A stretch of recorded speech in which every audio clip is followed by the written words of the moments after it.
Bonjour tout le monde. Dans quelle émission nous gagnons un petit causé sur la Bible chaque lundi, mercredi, vendredi?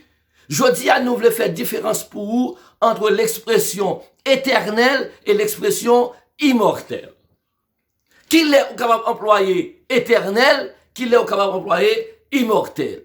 Qu'il est un monde éternel, qu'il est un monde éternel. Eh bien, jeudi, nous parlons de différence là.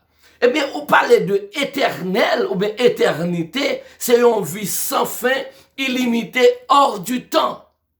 Nous-mêmes, nous vivons dans le temps chronos. Nous contrôlons lundi, mardi, mercredi, janvier, février, mars. Nous comptons 1991, 92, 2013, 2014. Il y a un temps commencement, il y a un temps fin. Mais l'expression éternelle lui-même, lui veut dire hors du temps. Les toutes bagailles, ça a fini. Et puis ça qui a été c'est lui-même il y aurait l'éternel là. Jésus-Christ lui-même l'éternel parce que est hors du temps. Jésus-Christ pas qu'on l'aile commencé, on l'aile fini.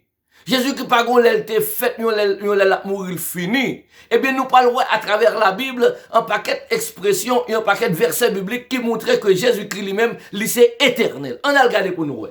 Premier texte n'a pensé dans Apocalypse 1er verset 8. Apocalypse 1er verset 8, il dit, « Je suis l'alpha et l'oméga, dit le Seigneur Dieu, celui qui est, qui était et qui vient, le Tout-Puissant, le Tout-Puissant. » C'est-à-dire, l'alpha et l'oméga, c'est une expression grecque qui veut dire le début et la fin. Même je nous gagne l'alphabet et français, nous t'ai dit de A à Z. Jésus-Christ de A à Z, c'est lui-même. Il n'y a pas avant, il n'y a pas après. On nous prend l'autre texte encore, dans Jean 17, verset 5, il dit, « Et maintenant, Père, glorifie-moi auprès de toi, de la gloire que j'avais auprès de toi avant que le monde fût. » Avant que le monde ait existé, Jésus-Christ existait avec le Père. C'est eux-mêmes, c'est-à-dire le Père, le Fils et cet Esprit, qui t'a dit dans Genèse, chapitre 1er, verset 1er, au commencement, Dieu créa. Nous t'avons parlé de Dieu, ça, c'est Elohim qui veut dire les dieux. C'est-à-dire, au commencement, c'est eux-mêmes qui t'ont créé l'univers. Et dans Jean 1er, il dit, au commencement était la parole était avec Dieu et la parole était Dieu. C'est-à-dire, depuis au commencement, Jésus-Christ est là et Jésus-Christ n'a pas de fin, la vivre au siècle des siècles. On nous continue pour nous, nous avons un troisième verset pour nous capables de montrer que Jésus-Christ lui-même, lui son être qui éternel. Nous parlons dans Hébreux, chapitre 13, verset 8. Hébreux, chapitre 13, verset 8, il dit Jésus-Christ est le même hier, aujourd'hui et éternellement, et pour toujours. Jésus-Christ est le même hier, aujourd'hui et éternellement, ou bien et pour toujours. C'est-à-dire, il n'est pas jamais fini. Jésus-Christ là pour tout temps. N'a bon dernier verset comme Degui, c'est toi m'dabaou, mais n'a bon l'autre dernier verset comme Degui, dans Colossiens chapitre 1er verset 4, verset 17. Colossiens chapitre 1er verset 17, il dit, il est avant toute chose et toute chose subsiste en lui. Il est avant toute chose et toute chose subsiste en lui. Avant toute bagaille t'es fait, Jésus-Christ est là. Et tout ça qui fait, yo fait à partir de lui-même. Ça c'est éternel. Jésus-Christ n'a pas de commencement, il n'a pas de fin. C'est-à-dire, Jésus-Christ pas fait à partir de Marie. Jésus était déjà là. Et ça fait l'expression, ça, il dit, avant même qu'Abraham fût, je suis. Il va dire j'étais. C'est-à-dire son éternel présent. C'est-à-dire Jésus-Christ pas rien passé, il pas rien futur lui-même. Il va vivre dans l'éternel présent. Avant même qu'Abraham fût, je suis. Ça c'est éternel. Eh bien, lui-même, expression immortelle, là, lui-même, lui dit, c'est une expression qui veut dire, lui vaincre la mort. La mort pas gain pouvoir sous lui encore, la mort pas qu'à retenir, c'est seul être qui est capable de conjuguer la mort, le verbe mourir au temps passé. L'on prend, chef toute religion, côté yo en bataille. Ou prend chef religion musulman, côté li en bataille.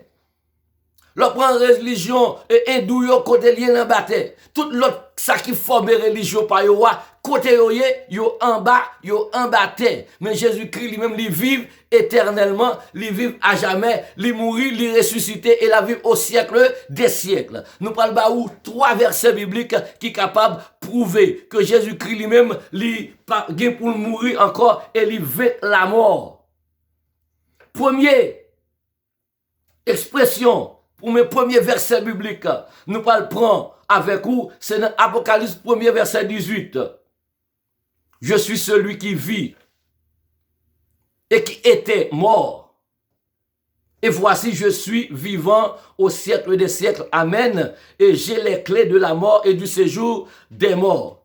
Je suis celui qui vit, j'étais mort. Chef religion hindou a pas qu'à dire j'étais mort.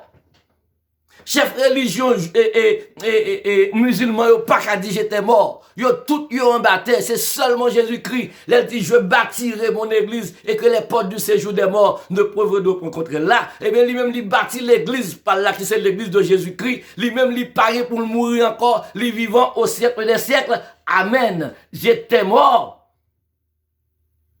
Et voici je suis vivant au siècle des siècles. J'ai les clés de la mort. Lui-même il a clés et du séjour des morts. C'est l'un qui compte qui est-ce qui a rentré, qui est-ce qui a sorti.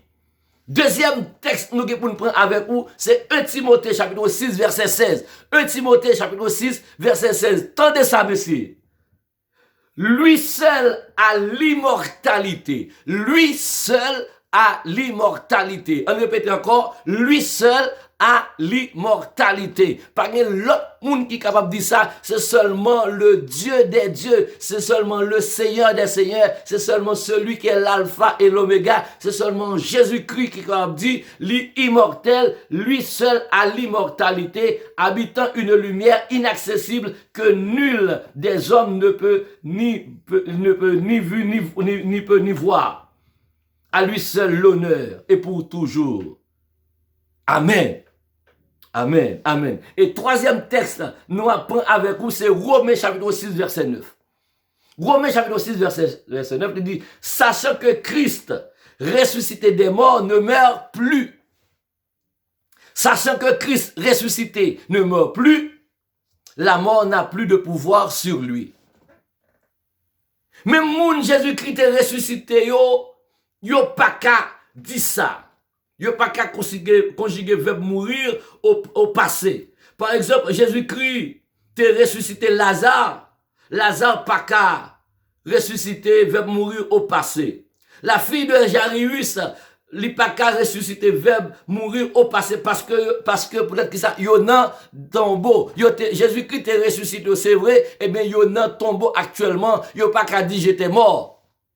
Même Tabitha que Pierre t'est ressuscité, li pas qu'à conjuguer verbe mourir au passé parce que Tabitha nan tombeau. Marie pas qu'à conjuguer verbe mourir au passé parce que Marie li au tombeau. Donc qui est ce monde qui est immortel là? Eh bien il relève Jésus de Nazareth parce que dans 1 Timothée chapitre 6 verset 16, il dit lui seul a l'immortalité. Voilà la différence qui gagne entre éternel et immortel. Et nous, tous deux, ils joignent à la personne de Jésus-Christ. Immortel, c'est vrai, Jésus-Christ est mort, mais le ressuscité, et le pape mourir encore, la vivre au siècle des siècles. Eh bien, éternel, là, ça veut dire lui-même, il n'y a pas de commencement, il n'y a pas de fin pour lui. Il n'y a pas de bout, il n'y a pas de limite. Jésus-Christ, c'est illimité, Jésus-Christ. Il n'y a pas de bout lui-même, il n'y a pas de commencement, il n'y a pas de fin. Voilà la différence qu'il y a entre immortel et éternel. Si vous avez mes vidéos ça,